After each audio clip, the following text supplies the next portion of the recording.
গাইঘাটে BJP কর্মীকে গুলি। গতকাল বিজেপি কর্মী আশুতোষ বিশ্বাসকে গুলিতে গ্রেফতার এক। ধৃত তপন বালাও বিজেপি কর্মী বলেই পরিচিত। ব্যবসায়িক কারণেই গুলি বলে অনুমান। ঠাকুরনগর স্টেশনে স্ত্রীকে ট্রেনে তুলতে গিয়েছিলেন, আর বাড়ি ফেরার পথেই হামলা। রক্তাক্ত অবস্থায় বিজেপি কর্মীকে উদ্ধার। চাঁদপাড়া গ্রামীণ হাসপাতালে চিকিৎসাধীন। অবস্থা আশঙ্কাজনক হওয়ায় কলকাতায় রেফার।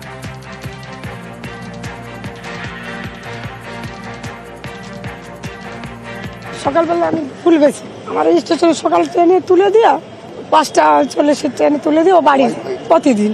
আমরা ঢুকতে আমার ফোন করছে একজন, ওনার নাম্বার দিয়ে, যেরকম উনি অ্যাক্সিডেন্ট করছে। উনি একজনের নাম আন্দাজে বলছে, আনি করছে, স্বামীদের নাম বলছে, সেও ভুল গেছে। উনি একটাই কথা বলছে যে বাড়ির থেকে ওনার পিছনে একটা বাইক আসছে, তখন চট করে দাঁড়িয়ে উনি পিছন ফিরে দেখছে। যেই উনি ফেরছে নামে তখনই ওনাকে নাকি তাকে বোমা মারছে। বিজেপির সাথে ওরা তৃণমূল করে। বকুলতলা বলে একটি জায়গা গাইঘাটা থানার আন্ডারে, সেখানে একটা গুলি চালার ইনসিডেন্ট হয়। আমরা অলরেডি যে আসামি আছে তাকে আমরা অলরেডি অ্যারেস্ট করে নিয়েছি।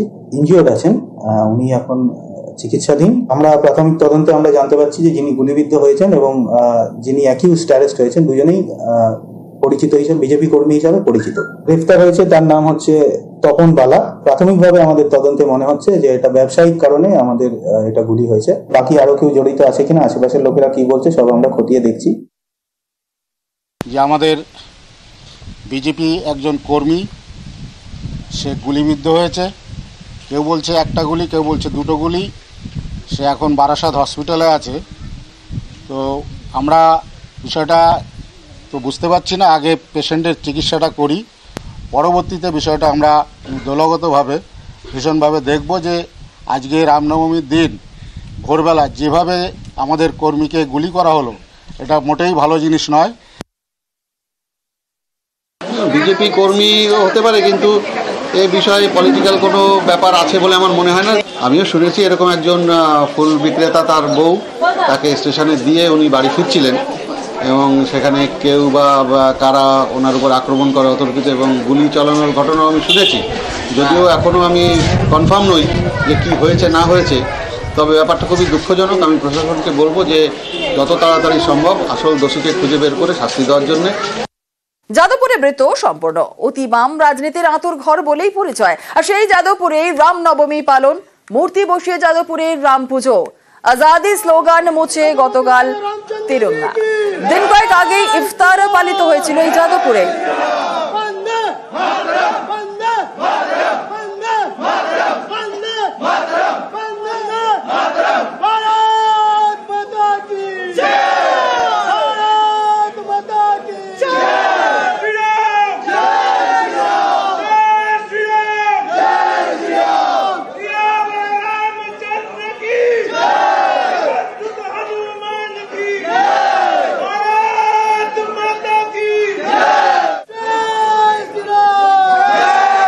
রবিবারই যাদবপুরে রামনবমীর পুজোয় প্রাক্তন ভারপ্রাপ্ত উপাচার্য বুদ্ধদেব সাউ।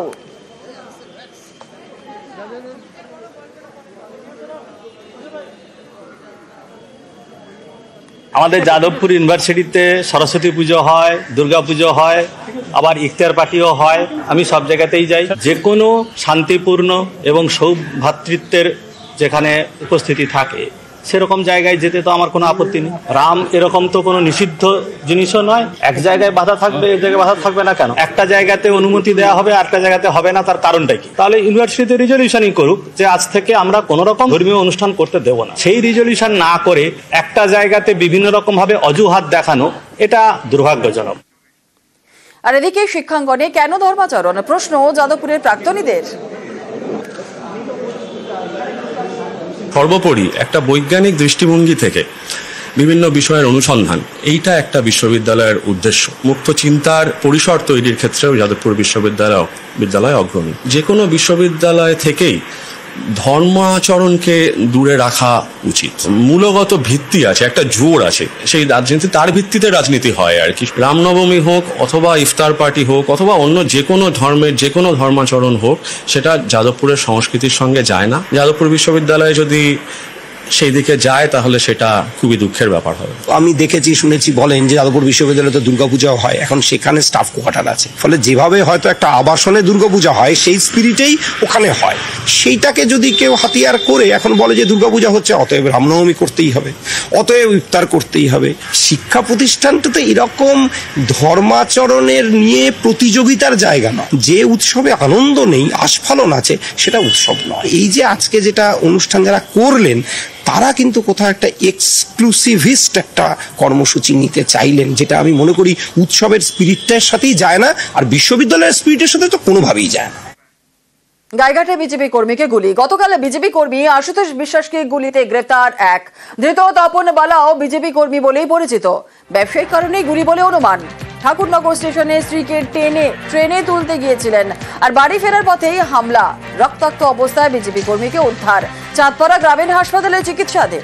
অবস্থা আশঙ্কাজনক হওয়ায় কলকাতায় রেফার।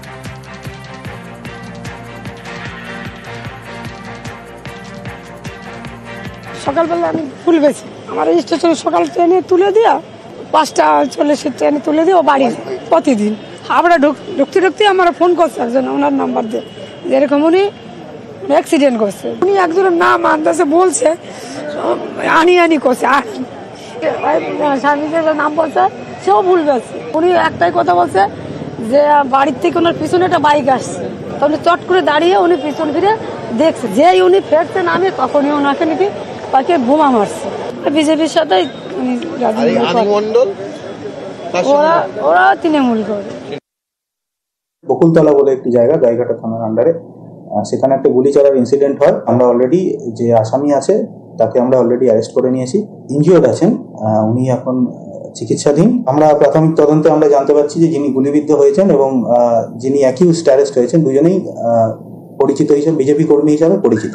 গ্রেফতার হয়েছে, তার নাম হচ্ছে তপন বালা। প্রাথমিকভাবে আমাদের তদন্তে মনে হচ্ছে যে এটা ব্যবসায়িক কারণে আমাদের এটা গুলি হয়েছে। বাকি আরো কেউ জড়িত আছে কিনা, আশেপাশের লোকেরা কি বলছে সব আমরা খতিয়ে দেখছি। যে আমাদের বিজেপি একজন কর্মী সে গুলিবিদ্ধ হয়েছে। কেউ বলছে একটা গুলি, কেউ বলছে দুটো গুলি। সে এখন বারাসাত হসপিটালে আছে। তো আমরা বিষয়টা তো বুঝতে পারছি না, আগে পেশেন্টের চিকিৎসাটা করি, পরবর্তীতে বিষয়টা আমরা দলগতভাবে ভীষণভাবে দেখব যে আজকে রামনবমীর দিন ভোরবেলা যেভাবে আমাদের কর্মীকে গুলি করা হলো এটা মোটেই ভালো জিনিস নয়।